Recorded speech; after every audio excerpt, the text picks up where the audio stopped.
أعوذ بالله من الشيطان الرجيم. I seek refuge with Allah from Satan the outcast. وقضى ربك ألا تعبدوا إلا إياه وبالوالدين إحسانا إما يبلغن عندك الكبر أحدهما أو كلاهما فلا تقل لهما أف ولا تنهرهما وقل لهما قولا كريما. Your Lord has commanded that you worship none but Him, and that you be good to your parents. If either of them or both of them reach old age with you, do not say to them a word of disrespect, nor scold them, but say to them kind words.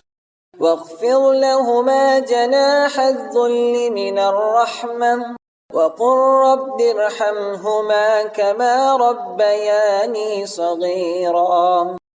And lower to them the wing of humility, out of mercy, and say, My Lord, have mercy on them, as they raised me when I was a child.